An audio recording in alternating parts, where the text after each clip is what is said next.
thing hates me. Maybe he wouldn't hate you if you stopped calling him that thing. Bakugo stared at the cat in front of him, eyes narrowing as it seemed to hiss at him when you weren't looking. He didn't know what you saw in that cat. It was rude and arrogant and walked around like it owned the place. But when Katsuki saw you playing and interacting with it, rubbing its little cheeks and scratching its chin, he supposed it couldn't be as bad as he thought. There must be something about the cat he just couldn't see.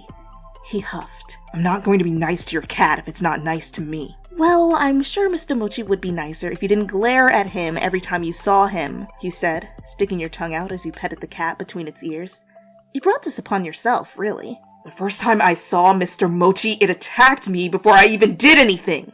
To be fair, you do look a little intimidating at first, you said defensively, holding the cat between your chest. His eye twitched. He was trying to protect himself. Just give him time, and he'll realize you're a big softie. I'm not, Bakugo snorted.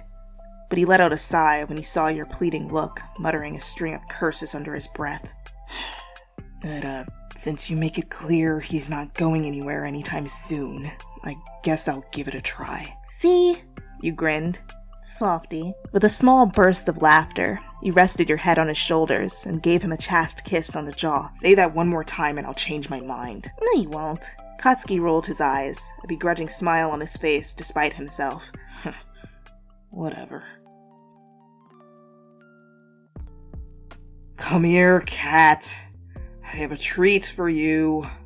Bakugo carried with him a bag of goldfish-shaped salmon cracker treats. They were made of eggs, flour, and, most importantly, fish. He knew your cat loved all things tuna and salmon, and he wasn't above exploiting that weakness.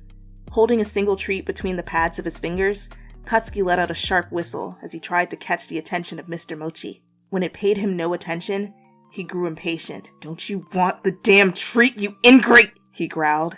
Seeming to notice his frustration, the cat simply trotted even farther away from him and onto your lap on the opposite side of the living room. What the Nice, calming words, you reminded, offering Mochi your hand, which it licked with no qualms. Bakugo narrowed his eyes. Mo-chan will warm up to you sooner if he doesn't see you as a threat. If your cat thinks I'm a threat now, just wait until I get— Katsuki! You exhaled a heavy cloud of air to calm himself down, accidentally crushing the salmon cracker between his two fingers. Feeling relatively more level-headed, he tried again. Mochi, he called softly, his voice sounding gruff and uncomfortable, even to himself. I have something for you. You redirected your cat's attention to him with a snap, and the cat stared into his eyes, unblinking. Bakugo shivered. What the fuck did everyone see in these creatures who looked like they were glaring into the depths of your soul?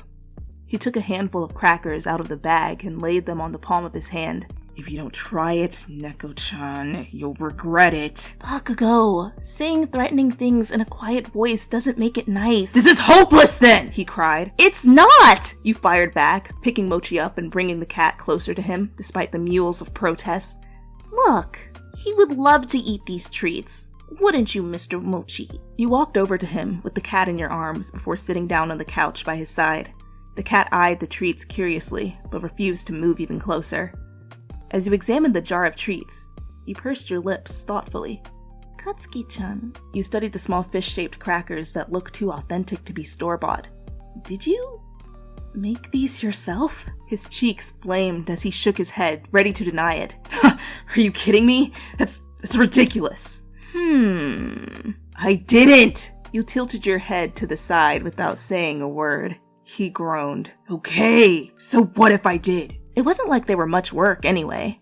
Bakugo just combined 3 ingredients and threw them in the oven. It didn't matter that it took all of an hour to punch out the dough into bite-sized fish crackers, nor did it matter that his hands smelled like salmon for the remainder of the day. Your face broke into a grin. Stop staring at me like that, Baka! You grinned wider. I knew it! Knew what? You do like Mr. Mochi! You exclaimed, making your cat give you a feeble high five. You turned back to him with a satisfied look on your face. And deep down, Mr. Mochi likes you too. Bakugo snorted. Here, give me a treat. I'll give him one first to ease him into it. Begrudgingly, Katsuki handed you a goldfish-shaped treat and watched as you fed it to your cat. Mochi sniffed it skeptically for a moment, before softly gnawing at it from between your fingers. With a satisfied crunch, the cat finished the treat and blinked expectantly at you for more. You gasped. He likes it! Bakugo couldn't help but puff out his chest. Well, obviously. I made it. Does this mean you'll bake something for me next? Do I have to bribe you if I want you to stay with me? Maybe, you said, giggling as he ruffled the top of your head. Now you try feeding him one. With a determined nod, he took a treat from the jar and held it a safe distance from the cat's nose. He made sure not to look Mochi in the eye as he offered him the food slowly. In a split second, Mochi tore the treat away from Bakugo's hand and turned around before eating it, making sure to whack him in the face with his tail before running away. He blinked, unsure of what happened. Was that a good thing? You scratched the side of your head with a sheepish grin. Well, no, not exactly, but I would say that's progress. Katsuki narrowed his eyes as the cat stared at him challengingly. Progress, huh? He muttered, crossing his arms over his chest. Just you wait, Mr. Mochi. Hey, come here. You glanced at him questioningly, raising your eyebrows as you continued rubbing Mr. Mochi on the cheeks. I have an idea, Bakugo said, giving the cat a sideways stare. Oh? I read something online that said if a dog sees their owner showing someone trust and affection, they'll be more likely to accept attention from the person. You blinked. But Mochi's a cat. Well, there was no research about how to make a damn cat like you! The only advice they had was don't give up and other useless shit. He scowled. This is close enough. Laughing at his disgruntled expression, you walked over next to him, Mr. Mochi examining the scene from behind. I guess it couldn't hurt to try. Awkwardly clearing his throat, Bakugo extended his arm out as you drew nearer. When you were close enough, he hugged you firmly into his chest, gently stroking the length of your hair down to your back. You stood there for a while, motionless except for the slow touches as you tried to hold in your laughter. Do you think he learned to like me yet? Bakugo asked in a low whisper. Standing on your tiptoes, you peered over Katsuki's shoulder and looked around with a confused blink. You glanced back at him. Kachan? Mochi isn't even in the room anymore. He stiffened, swearing under his breath as he reluctantly let you go. Are you kidding me? The only time that cat decides to move its lazy ass from the room is when...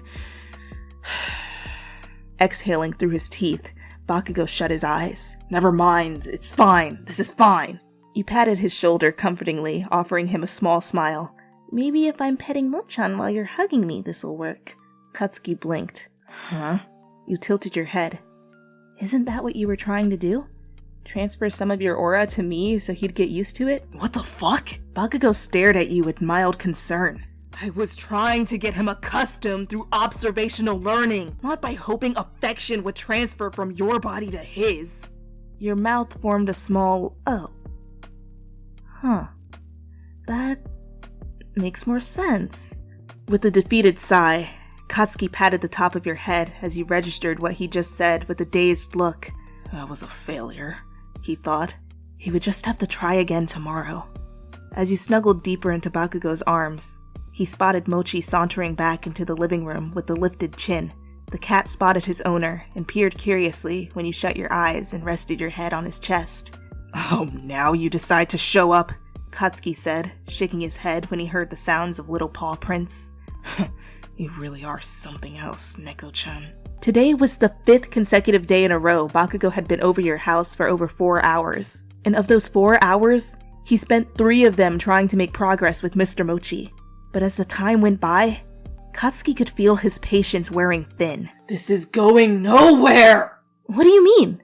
You asked with concern, glancing over at the 2 of them on the floor. I thought you were making progress. He even ate a treat from your hand the other day. Yeah, I thought so too, he groaned, pressing his hand against his forehead. But now all he's doing is staring at me and blinking slowly. You dropped the slice of fruit you were eating, looking at him in shock. Slowly, a big smile spread across your face, and Bakugo furrowed his brows in worry. Mochan is blinking at you? You repeated. Yes, he said, a little uncomfortable. And he's doing it in a weird way, too. You hid your smile with the sleeve of your oversized jacket, and he could have sworn he heard you squeal. He's giving you a kitty kiss!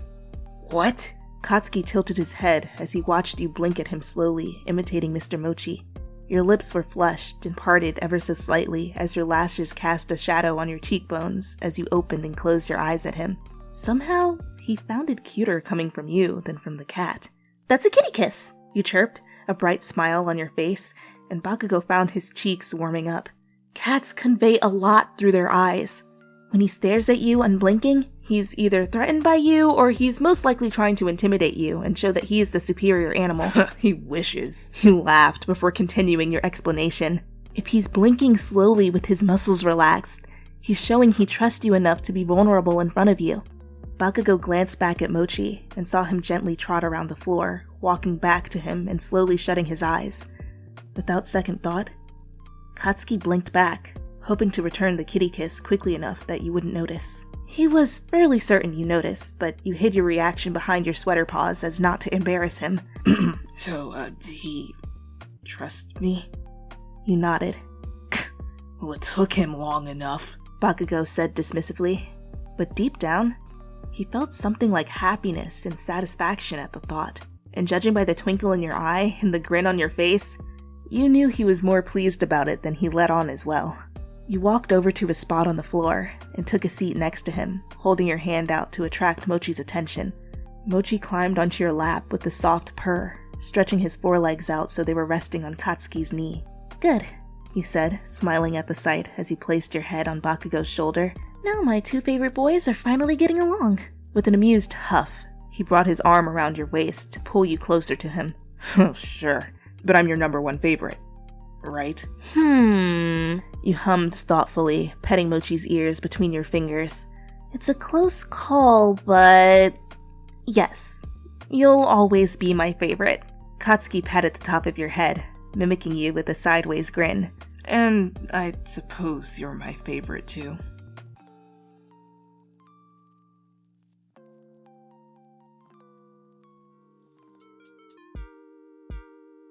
Seeming to notice his it was rude and arrogant and walked around like it owned the place just like you, bitch. He would love to eat these traps.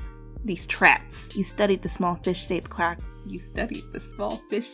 ass clappers. I'm sorry! Bakugo so dummy thick his ass clap. I'm so sorry. Oh my god. Am I even recording? Oh good.